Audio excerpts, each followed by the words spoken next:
Hello, everyone, and welcome to Out of Nowhere. Well, on today's show, we've got a good friend of mine, Philip Beaumont, back on the show.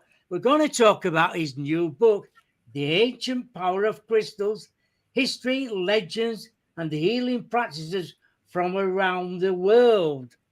Can we please welcome Philip to the show? Hello there. Hi, Bob. How are you doing? I'm doing all right for a, Good. It's for always a a, pleasure to see you. for a lad. Yeah. Right, well, we'll start off about the book. What is historical evidence does the book provide about the use of crystals in ancient civilizations? Well, crystals basically have been the source of all human technology for the last 3.5 million years. So we've been Homo sapiens, or what we would call human beings, basically, for about 250, 300,000 years. But if you go back in time to various hominids before us, all the way back 3.5 million years, then you get to a point where we start to actually work with crystals to make things happen differently, to achieve things that couldn't be achieved by just using our hands. And so one of the first things was sharpening tools like obsidian and flint and other types of chert to make really, really, really sharp edges. And that allowed us to do all sorts of different things, get more meat off of food, because we're not brilliantly equipped as animals, basically. We don't have great big fangs, we don't have claws. So ripping food apart is not the easiest thing for us. But just adding in a sharp tool makes us more efficient than the biggest, toughest animals on the planet. And then a little while later, but it was about 3.5 million years ago, someone, and it was a hominid, so it's pre-human being, one of our ancestors, got two pieces of flint and hit them together and made a spark, and basically invented controlled fire. Because up to then, the only fire had been, forest fires and bushfires, lightning strikes and that sort of thing. Oh, yeah. Totally uncontrolled. And now suddenly we had this control of fire. And with that control of fire, we changed the entire planet, for better or for worse, to how we are today. And that's evolution, the timeline of that evolution is right the way through from 3.5 million years ago to today and tomorrow. Because all the technology we use today is basically based on crystal technology as well. So, we're talking to each other on computers, and computers are running with a whole bunch of crystals in them, from LCD liquid crystal displays for their screens. And if they aren't liquid crystal display, there are other crystals in there which are allowing the screens to work. Bluetooth technology, Wi-Fi technology, all of them are using crystals. The earliest storage in computers was quartz crystals, now changed to silicon chips, silicon dioxide. But that's switching as well, because there's some new research which has come out, and they've produced a new type of chip which is about the size of your thumbnail, so about this, just that big. Yeah. And it is made of quartz crystal, and it holds 300 terabytes of information. So for anyone who's not into computers at all, the biggest, most powerful computer you can buy in your high street store, your sort of big gaming computer, is probably 4 or 6 terabytes. That's the biggest thing that you can buy on the high street, basically. And this is 300 terabytes. So it's enough information to hold your entire life, your entire history, everything you ever do, no matter how many selfies you take, forever. And that is incredible. And they've tested it in an active volcano. They actually put it into an active volcano, taken it out, cooled it down, and there's been no loss of information, no loss of data at all. And they've frozen it to almost absolute zero. You can't quite get there. It's about 270, minus 270 Celsius. And then they've warmed it up again, and there is no loss of data at all. It is the most incredible thing. And this is just a quartz crystal. And the difference with this is in the programming of it. So they use a laser. And interestingly, lasers are crystal technology as well, of course. So Yeah. lasers are usually red because they've got a ruby crystal in them that gives them the red color. But they are also, you can get blue lasers which have sapphire in. You can have green lasers that have alexandrite in. But they're all of them have a crystal in that helps to focus that energy really, really specifically. And what the laser does is it actually writes, it basically just writes the data at different pressures. So instead of having a 1 or a 0, because all computer code is written in 1s and 0s, basically. Yeah. So instead of having a 1 or a 0, you can now have a 1 or a 0 at different pressures. And of course, the laser can do that really, really, really accurately. And the problem is not the cost of the chips or the computers. The problem is the cost of the lasers. But like all new technology, that will dive down over the next 10, 15, 20 years. And it will be the technology of the future. Very interesting. Does the book distinguish between folklore and scientific perspective on crystals? Well, I always think, and I always have done, that if you've got a what we might call folklore, an old wives' tale or something, Yeah. there has to be some truth in it, because otherwise it wouldn't have been passed down from one generation to another. True. So the detail of the truth might not be 100% accurate, but what is the truth? And one of the things that happens is a lot of folklore. Let's just talk about modern medicine for a minute. Yeah. Lots and lots and lots of modern medicine, the drugs that are made and are all based on plant medicine, basically. And what they do is they strip out the active ingredient, or what they believe is the active ingredient. So you get a painkiller, which is an opioid. And so they strip out everything from the opium, or they recreate it in the lab, just the one tiny bit of it that they want, one chemical that they want, which acts as a painkiller. The problem with that is the actual plant itself has a whole load of other chemicals in it, which help to alleviate the side effects of the single drug. So although modern medicine drugs work highly efficiently most of the time, they do have side effects. Whereas if you like the folklore drugs, the folklore plant medicine worked perhaps less efficiently, but had less side effects. So somewhere there's a balance in it. And I always like this idea of, the old fashioned balance, the thing sort of wobbling around like that. So with crystals, it's basically the same, that you've got a whole history for thousands of years. And we're going back to about 9,000 years in written history of crystals being used for healing and for divination as well, contacting the divine, the spirits, the gods, the messengers, whatever you want to call them. And so the earliest writings that we have really are from Mesopotamia, about 9,000 years ago. And those are talking about crystals and working with crystals for healing and for divination in a very everyday way. They're not saying, hey, wow, this is something new we've just invented. They're just saying, yeah, this is what we do. So going back sort of before pre-written records, if you like, into prehistory, crystals must have been worked with the whole time. And we have the physical archaeological evidence of them because they turn up all over the place. So I think the earliest human graves that have ever been found are about 250,000 years old in Ethiopia. And it's an old village. So the thought that we were hunter-gatherers and wandering around following the herds and stuff, it is not totally true. Yes, I'm sure some of our ancestors did that, but some did live in villages 250,000 years ago, basically, or more or less at the start of humanity. And they buried their dead. And I'm not saying every group of humans buried their dead, but some definitely did. And this group in Africa, they found 22 graves. And the 22 graves, every single one of them have carnelian beads. Oh. Every one.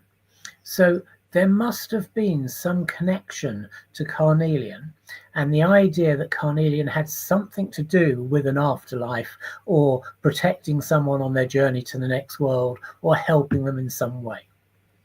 And the amazing thing with this is that, you know, we're told we didn't have technology 250,000 years ago. We were cavemen. Well, yeah, I'm sure some people were, but some weren't. Correct. You know, today there are still, you know, native cultures living in the Amazon and other remote areas, which are still living probably the way that they did 250,000 years ago. But that doesn't mean to say the people living in Brasilia, in the capital of Brazil, are living in that same lifestyle. They're not. They've got their Wi-Fi and their music and their rock and roll and their computers and technology and everything else. Yeah, that's true. Yeah. So 250,000 years ago, we had the ability to make a stone in round and to drill a hole in it. And that is, to me, amazing.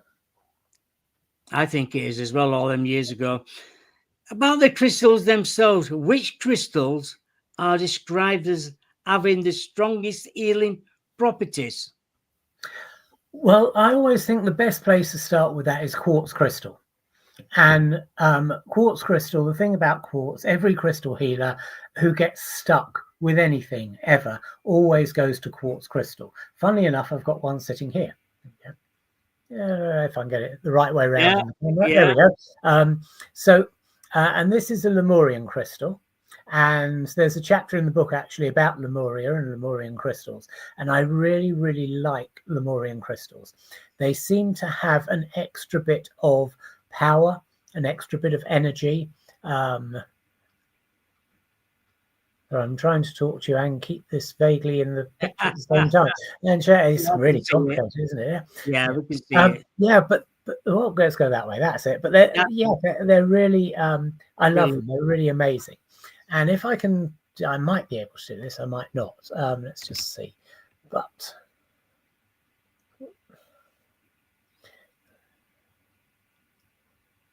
yeah, yeah. You can see some light moving around on the palm of my hand. Yeah, you can. Yeah. Okay, so what's happening there is the crystal is just picking up the light in the room, the light from the screen, and it's focusing it in one direction onto the palm of my hand. And it does that completely naturally and normally.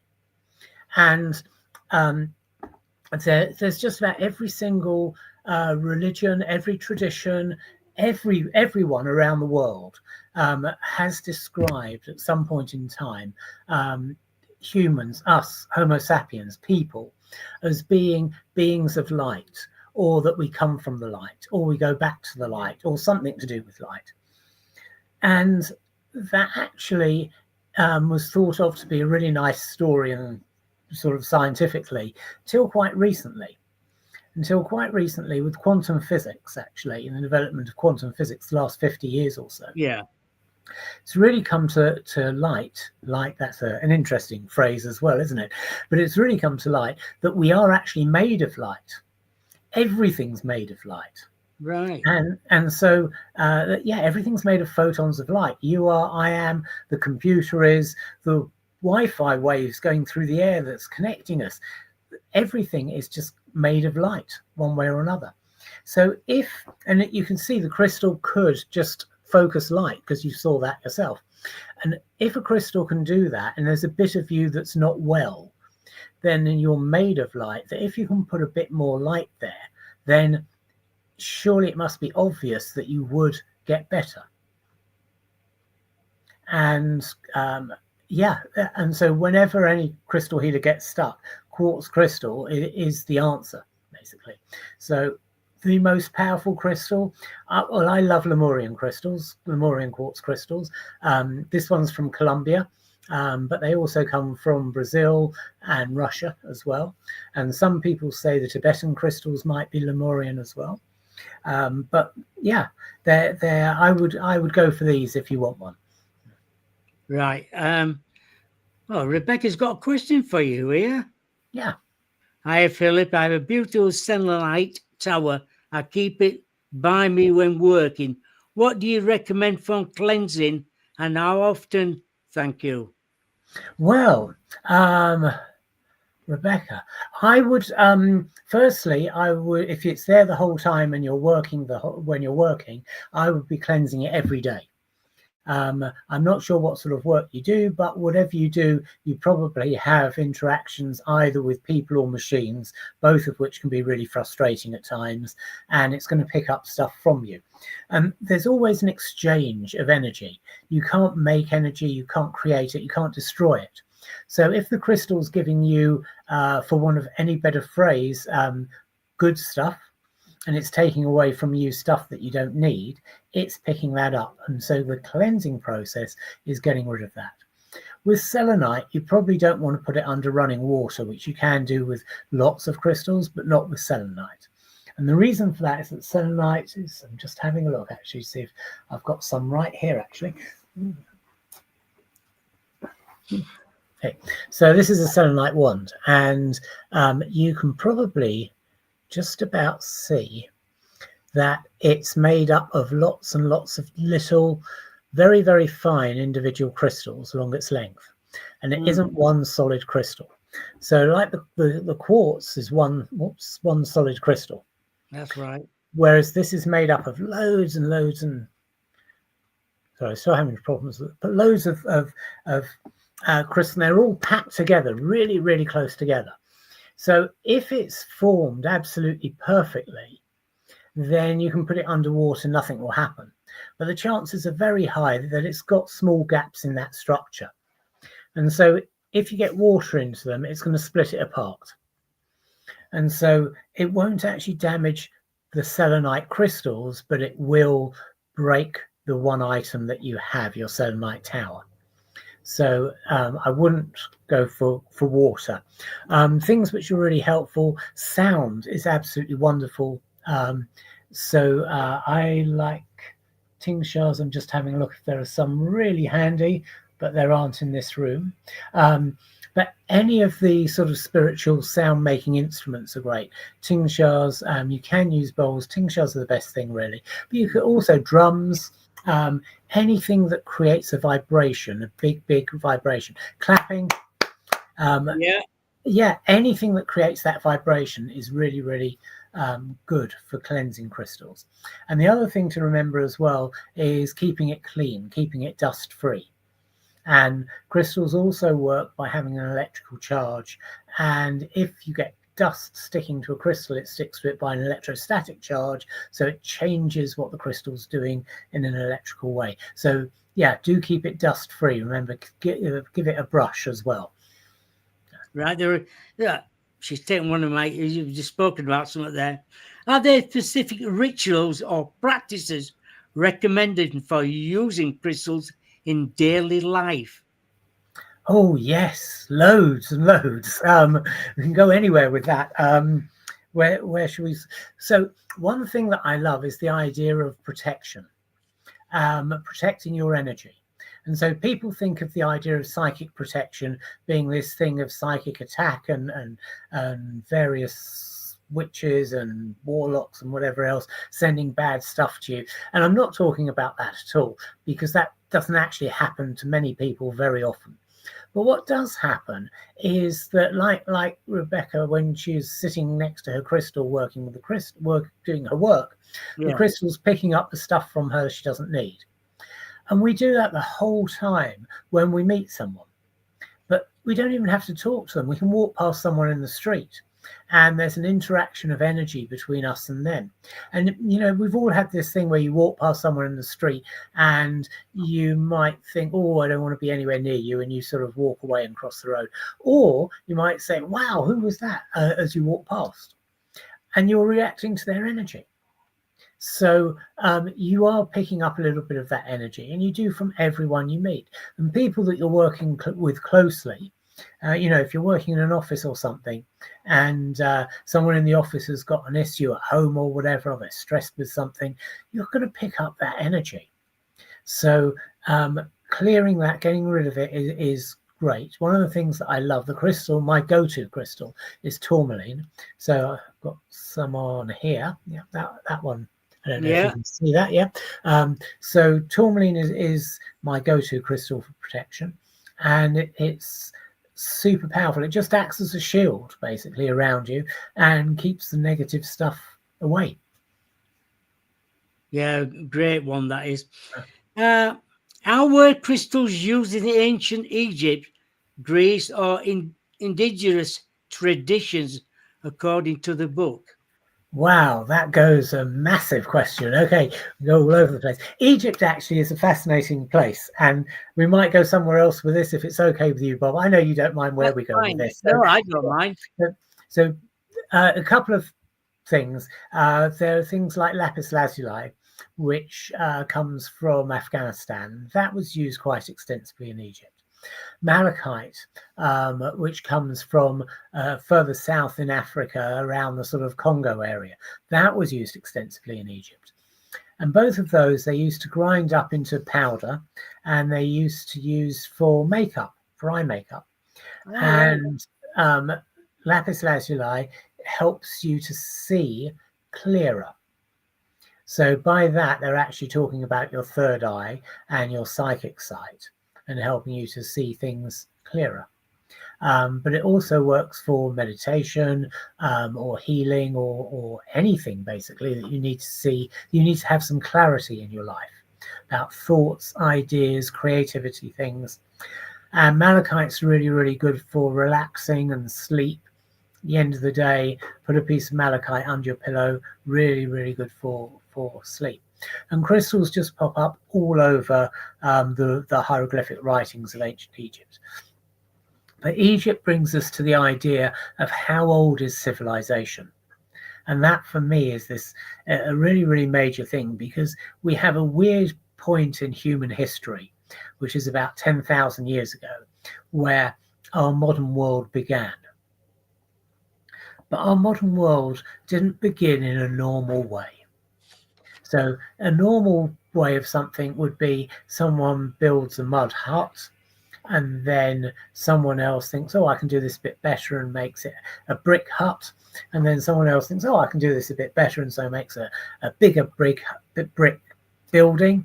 And then they build a bigger building, and then eventually you get these great churches, cathedrals, megalithic buildings and everything else. But that didn't happen. And paleontologists want us to believe that one day we were cavemen, and the next day we were building these massive buildings that were really, really massive, with some of the stones weighing up to 40 tons. Exactly. Yeah. And then this was the first thing we built. Not we built when we went through this process of mud hut. Well, literally, one day we were living in caves. The next day we were living in palaces. What's going on? And some of these, there's a place in Turkey, Göbekli Tepe, I think it's pronounced. Yeah. And they've looked at it, and there are 20 to 40 ton cut rocks, and they are fitted together so closely that they reckon that they can't actually put a laser through it. And if they were designing that today with laser technology, they would not get the joins any better than they did 10,000 years ago. And every single civilization, every culture around the world has a story of a flood. And after the flood, there's always the same type of character who's always Caucasian, always bearded, and always comes from the sea. And they bring farming, they bring wisdom, they bring medicine, and they bring civilization. And about 11,000 years ago, there was a period, I think it was about 300 years it lasted, maybe a little bit longer, which is called the Younger Dryas. And essentially, they believe now that a comet passed very close to Earth, and the tail of the comet basically rained over the Earth. Meteorites would have come down and literally bombarded the Earth for about 300 years. And they believe it wiped out 90% of humanity. Literally, every civilization that existed prior to then was Gone. destroyed. And we did go back to living in caves. We did go back to living underground because it was Yeah. the only place we could survive. But we did survive. And then a few people who survived had the knowledge, the wisdom of the civilizations that existed. And they may be all of them from one civilization, which is why they all look the same. But it's the same story across the whole world. Disaster, flood, guy turns up, usually with a few other characters, and recreates civilization. And so going back to Egypt, this gets fascinating because there are 3 ancient documents. 2 of them are stelas, so that's basically a rock with hieroglyphics carved on it. Yeah. And the third is the papyrus. The 2 stelas, one's in the British Museum, right at the front when you go into the Egypt gallery, and you can just wander in and have a look at it. And one is in the Louvre, in the Egypt gallery there, and the third one is in Istanbul, in the museum in Istanbul, which is the papyrus. The papyrus is the newest one. And the papyrus gives you all of these pharaohs going back to the first pharaoh. And that matches the stela in France, except that one has less because it was created earlier. And that matches the one pharaoh who is on the one in the British Museum, because the one in the British Museum was actually found outside the Great Pyramid. And it says that Khufu, who was the first pharaoh, built the pyramid, the Great Pyramid. There are a couple of problems with it, because all 3 documents also then go back in time and list a whole series of kings of Egypt. And then they go back even further, listing what they call demigods. And that list goes back 66,000 years. And Egyptologists say, well, everything back to the first pharaoh, to Khufu, is fine. We know that. And everything else they just made up. Why? Yeah, why? And so then you get this wonderful question. Okay, how old is the pyramid? Was it really built 4,500 years ago? And about 10, 12 years ago, there was a student in Oxford University, and he was studying this stela at the British Museum, and he realized that there was a mistranslation of one word from the hieroglyphics. And the word built was wrong, and it was actually rededicated. So Khufu, the first pharaoh, rededicated the pyramid. He didn't build it.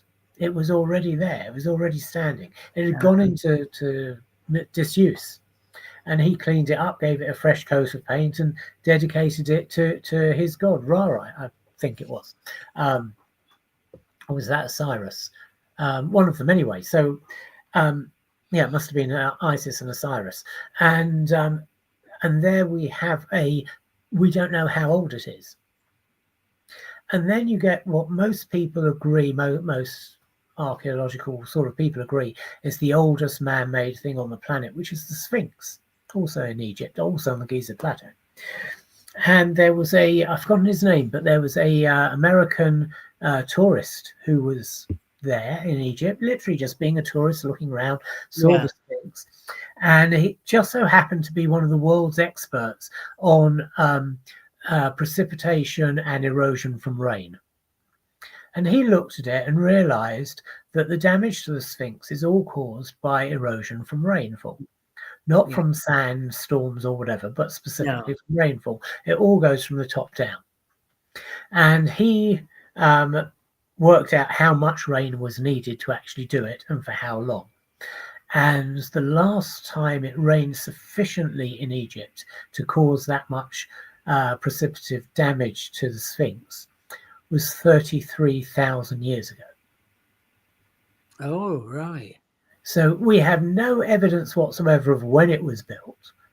We just know that it must have been standing more than 33,000 years ago because it had to have a lot of rain on it.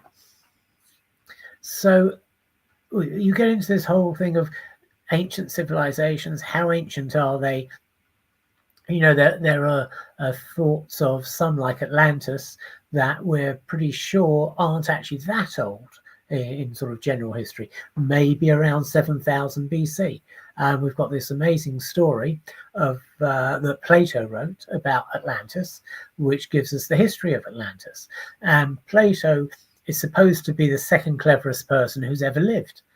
And everything that he says is amazing, except he made up the story of Atlantis. And he said he didn't, because it was passed down to him by his teacher, who's the cleverest man who ever lived, who was Socrates. And Socrates, basically, everything that he said has defined Western civilization as we know it. And yet this one story of his, he made up. Oh, It makes no sense. it doesn't make sense, does it? No. Why would you do that? Yeah. There's a question floating up there from from Steph. It says, question for Philip. I've just bought myself a ruby. Do rubies have any type of properties? Thank you. Yes, they do. Other than rubies being used in technology extensively, so they're fundamental in laser technology for a start. They're on a healing basis. They work on the heart center, on the heart chakra, and they're really, really good for bringing that balance and emotional release. They're also really good for the menstrual cycle, and especially I know people who've worked with it, or I've worked with it with clients, have really bad problems with blood flow from their menstrual cycle, heavy menstrual cycles. Absolutely excellent ruby for that. And also they help you to connect to what's what I'm looking for, past records. So you can get record keeper rubies, which are specific ones that have a raised triangle on the surface. And on the natural crystals anyway, the polished ones would have taken that off. But those raised triangles, and those act as keys to the Akashic records. And in the book, actually, there's a very specific exercise that you can do with a ruby crystal to actually access the Akashic records. And the Akashic records, those people who don't know, it's described in many ways, but I like to think of it as like this really, really big library that has every piece of information that can ever be known, everything that has been known, everything that is known. And you can never actually go in and wander around and find the bit that you want. Every time you go in, you find the bit that you need, basically. And so this one exercise in the book really specifically takes you there. I'm sure she'll get back to me on that. Well, right. Oh, yeah. Practical healing applications. What healing practices does the book suggest for physical, emotional, or spiritual well-being? Well, again, we can go in loads and loads and loads of different directions with that. But one thing, there's a funny story, actually, that I had with a guide of mine. So I've got a guide who has no name. He just calls himself the man who sits with stones. And he's very old Native American. And by very old Native American, the history has gone back to about 10, 12,000 years of people being in America. But recently we found footprints in Mexico, which are 20,000 plus years old. So no one knows how people are there or where they've come from or whatever, whether they've come down from Siberia or whether they came over by sea or whatever. But I think that he's from that sort of time. And he is super helpful in stuff with crystals. And a lot of the crystal stuff that I do actually comes from him. One day I had this great idea, because sometimes I think I have these wonderful, amazing ideas. And most of the time I realize actually it's not me. I've sort of remembered something from a past life or a past time, or it's come from a guide or whatever. And I just had this idea that if you take a crystal, say you injure your knee. And so chrysocolla and copper, the two crystals together, are really, really good for healing joints. So why can't you take a piece of Chrysocolla and a piece of copper, small pieces, and just tape them to your knee with micropore with surgical tape? And he said, no, you can't do that. And I said, but you can just take a crystal and you can tape it on with, no, you can't do that.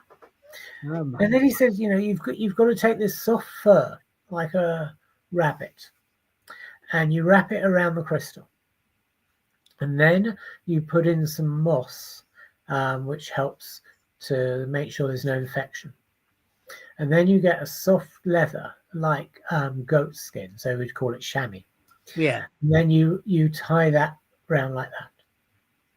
And I said, why can't you use micropore tape? He said, no, you can't do that. And this went on for months, literally months. Every now and again, I would think, I'm going to try this. And as soon as I just thought it in my head, I'd hear this, no, you can't. You have to get this soft fur, this rabbit fur, and you have to wrap the crystal in it. And then you have to really. And eventually I thought, I wonder if you actually know what micropore tape is. And he said, no. And so I went to the bathroom cabinet and got some and got a crystal and taped it on with some micropore tape. He said, oh, yeah, you can do that. Oh, my God. Absolutely true story about spirit guides. So there are lots of learnings from that. Guides know whatever they know. They don't suddenly become amazingly insightful because they've passed over. They have the knowledge that they had, but a lot of that knowledge actually is really, really deep, and it's stuff we've forgotten. So I've lost the thread of the question completely. Well, that doesn't matter either. Yeah, I don't know. There's another question. There's another question here. Which crystals are good for calming and its hyperactivity? Okay. So calcite. Is that Janus? I think that's it. Yeah, Janus. Yeah, Janus. Yeah. So calcite would be my go-to crystal. With children, blue calcite works really, really well, and with adults, green calcite tends to work better. Again, I don't actually know why, but they will both work for everybody. But blue is better for children, green's better for adults. Sometimes the orange calcite can be really, really good if it's a lot of physical super activity. Just running around buzzing the whole time, then probably the orange calcite's even better. But if it's sort of in the mind, then the green calcite or the blue calcite. All right. Does the book provide guidance on meditation or energy work with crystals? Oh, yes. So meditation, one of the things that crystals does, and again, quartz crystals are perfect for this, that you can actually just travel through the crystal. So if you start round here at the base and you just spend some time there and you're looking at the base of the crystal, and you just are in a quiet space by yourself, then you'll find that there is a way that your mind can enter the crystal. And there is always one. Sometimes it's really physical, then you can see it, actually physically see it. And sometimes you see it in your mind's eye, in your third eye, in your mind. But there's always a way in. Sometimes it's like just an ordinary door. Sometimes it's a really grandiose entrance way. Sometimes you're like crawling through a window or something, or a crack in it to get in. But there's always a way into the crystal. And once you're inside the crystal, just to sit quietly inside the crystal and experience what's there, that can be really amazing, and loads and loads and loads of information can just come to you. If you go in with a specific question or a thought in mind, then you're more likely to find an answer to it. But if you go in with an open mind, then you'll find whatever it is you need at that time. Right, there's a question for you from Rebecca. My my daughter's going to watch on catch up. She suffers from endometriosis. Endometriosis. She loves Endometriosis. the Yeah. recommendations. Any recommendations for it? Yes, absolutely. But I am going to look it up in another one of my books because it's here to hand. This is The Crystal Healer, actually, which was the first book that I wrote.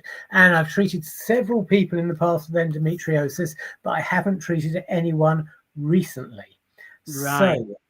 So, to give you an answer rather than it coming off the top of my head, in here we have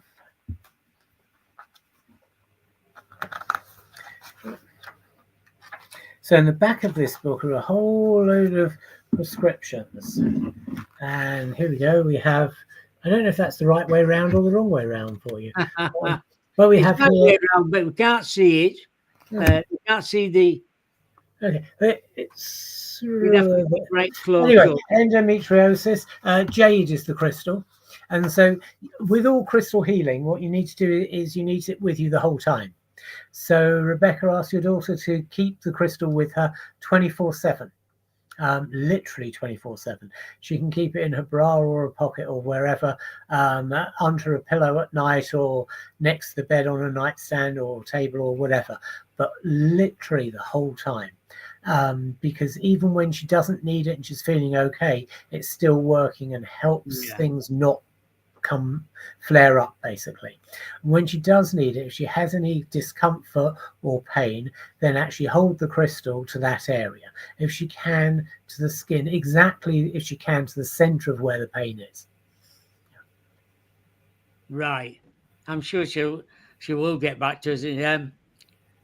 How does Philip recommend choosing the right crystal for a person's needs? Okay, so there are two ways of looking at it. One is that if you see a crystal, just basically take yourself into your local crystal store and wander around, see a crystal that's there going, me, over here, me. And crystals do that. They shout and scream at you and jump up and down. You notice them. You notice some crystals which you think are attractive or sparkly or shiny or whatever. And for whatever reason, you notice them. That is always going to be a crystal which is going to help you do something. But the other thing to be aware of is really be aware of crystals you don't like. Be aware of the crystals that you're walking around and you see and you think, oh, I don't like that. Or you go near it and you really feel bad vibes from it. Or you go to pick it up and you start feeling nauseous.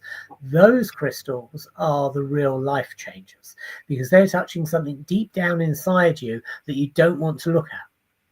And so those are the ones, your reaction to it is that bit of it coming up inside you and you're going, no, I don't want to look at this. I don't.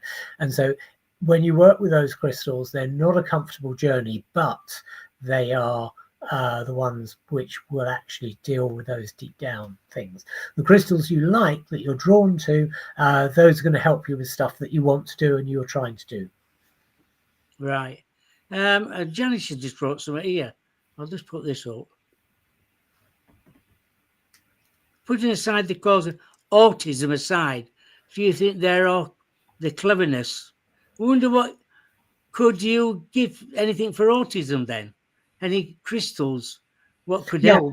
Autism, there's sugilite and charoite are both really good for balancing the mind in different ways. And I think one of the things with autism is basically the mind is it's not something that's wrong or bad or whatever. It's just different to how most people are.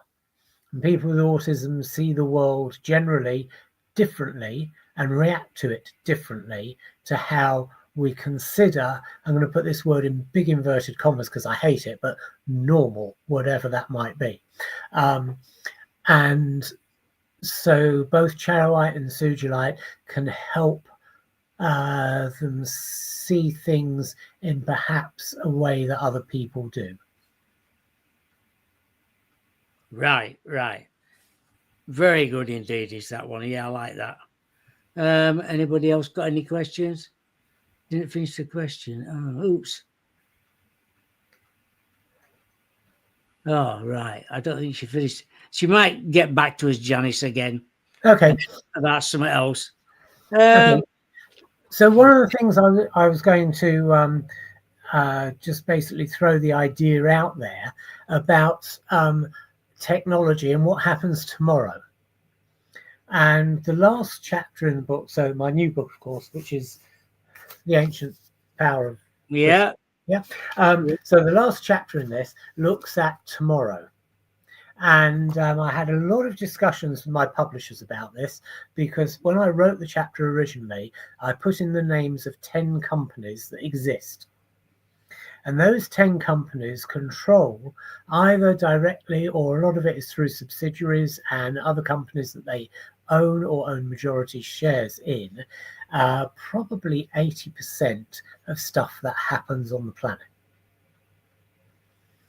And it's quite shocking, really, that there's one company which owns 80% of the fish farms across the entire world. So wherever you are in the world, if you're not eating line caught or sea caught fish, then you're probably, especially if you're in a restaurant chain, you're probably eating their fish. So they could dominate the market then? They do. They do. Absolutely. And there are 10 companies like that. And some of them we know, Amazon, Google, and those are sort of some of the obvious ones. Tesla's another one, actually, in an odd way, because although Tesla itself isn't necessarily that big, they own a whole load of stuff, which isn't called Tesla. But the technology starts off, and this basically starts off as a story. And the story begins when this lady wakes up in the morning because she gets a vibration in the back of her hand. Because in the back of her hand is a small chip, which is a quartz crystal chip. And that picks up a signal from her Wi-Fi that wakes her up at the time she needs to wake up. And that's the start of it. And then that's followed by her being prepared food, which is brought to her, which is exactly the food that she needs for her exact daily requirement for her body, her physique, her health. And it's prepared for her actually by a robot and not by a person. And then she goes to work, and she's actually based in New York in this story, but she has a meeting in Paris. And so she could fly to Paris in the 25 minutes that it takes on the super fast plane, or she could just be there virtually. So she chooses to be there virtually, and the meeting's super successful. And basically the story goes on and on and on, and every bit of technology along the way is actually crystal based. And the scary bit is every single bit of technology in it exists today. Nothing have I invented. Nothing have I dreamt up or created. It all exists today. And so the chip in the back of her hand, when they go to a restaurant afterwards to celebrate this great deal they've done, as she walks into the restaurant, it scans her hand so that it tells them who she is and that she can afford to pay for the meal, and she's got the money in her bank account, and it automatically debits her bank account as she walks out of the restaurant. And this just goes, the detail of it just goes on and on and on. And literally every bit of this technology exists. And I've got a friend, really good friend, that I've actually known him since we were 2.5. We grew up together. And he went into tech in a very, very big way. And he's worked for some of the biggest tech companies. He's been chief information officer, tech officer for some of the largest companies in the city of London and on their board. And I showed him this chapter before I gave it to the publishers. And he said, I don't know. I thought some of the stuff I was taking a step further than it existed. And he said, no, it's just some of the stuff hasn't been brought into the public view because it will do. Yeah, because at the moment, people aren't willing to accept it. But the technology already exists. Yeah, I can imagine I've heard about that as well. Yeah, so in Japan, they've got a robot that can, it's called a housemaid, or it's called something Japanese, obviously, but something like that. And the idea of it is that it does all of your housework and stuff. And the one thing it actually can't do at the moment is cook a meal. Yeah. And they've tried to get it to cook a meal, and it's a total disaster. Food ends up everywhere.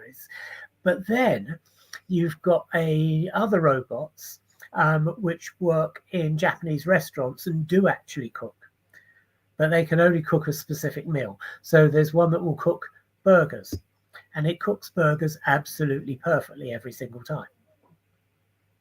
Whereas the one that can do things and move around, so that's a static one, and it basically just takes the stuff and puts it on the stove and cooks it. But the one that moves around and does the housework and stuff, that one is too movable to cook a meal. So when you put it in front of food, the food just ends up everywhere. But we're only, in the scientific world, 5 minutes away from the two being linked together. I'm sure. Yeah. Definitely. Yeah. Another question here from Janice. Yeah. He says, do you think the past DNA that they are tapped into, because my son is being one of them, maybe Neanderthals were more clever than that we absolutely, yeah. So Neanderthals, I think there's a lot of evidence that's come up. A lot of the cave paintings and stuff, which we've attributed to our history, actually, I think they believe now were created by Neanderthals, and they were really artistic. Why we survived, they didn't, don't really know. I think it was to do with us being more gregarious and them being more solitary in groups. So basically, if you get a Neanderthal group, they were very, very untrusting of other Neanderthal groups. This is my understanding of it. Whereas Homo sapiens, us, we're more gregarious, so we're more into going into a bar and talking to a stranger, whereas the Neanderthal would go into a bar and sit by themselves, and that's sort of it. So when we sort of got together, essentially, and we did interbreed with them, because there's somewhere between 2 and 4% Neanderthal DNA in every single one of us on the planet, just different amounts in different areas. Yeah. There are a couple of other hominid species as well. Denosiums. They, especially in the east, in Asia, there's about 2 or 3% of their DNA, and I think that there are others as well. But I'm drifting on the top of my head.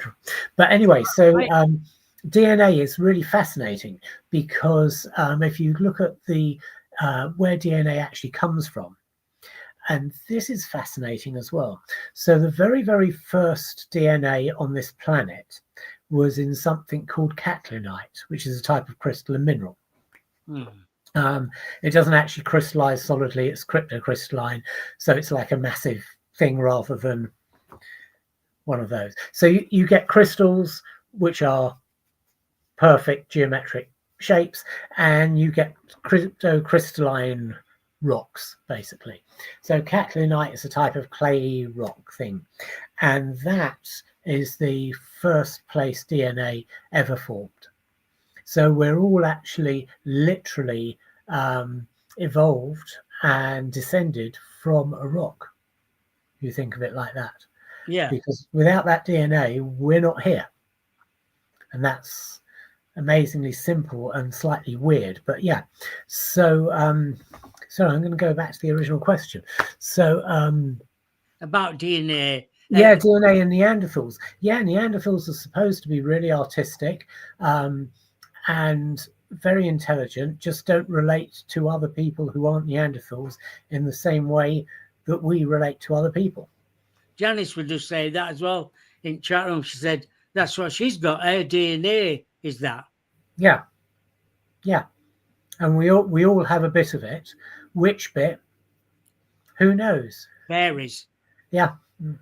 How we're getting here, and how might modern science view the claims made in the book?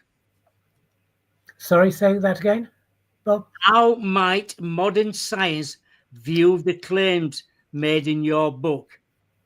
Some of them they'll say, yes, okay, that's completely obvious. And some of them they'll say that's a bit challenging. And I think that's absolutely true, because some of them, where we take from today and technology today, the last few couple of thousand years in here. And the beginning of the book, I've got the book here, funnily enough, the beginning of it, there's a 3.5 million year timeline of crystal technology. And that takes us right the way through, or right the way to the space age now. And every single spaceship that we have put up into the sky, into space, is only there because of crystal technology. Because all of them use solar technology. Once they're out of the Earth's atmosphere, they use solar technology to power them. Solar technology uses a silicon crystal, and that converts the sunlight into electricity. And solar panels that you can have on your roof, exactly the same technology. The ones they use on spaceships just cost a lot more money, basically, and they're it's exactly the same technology. And that is no reason for solar energy not to power all the electricity we need on the whole planet.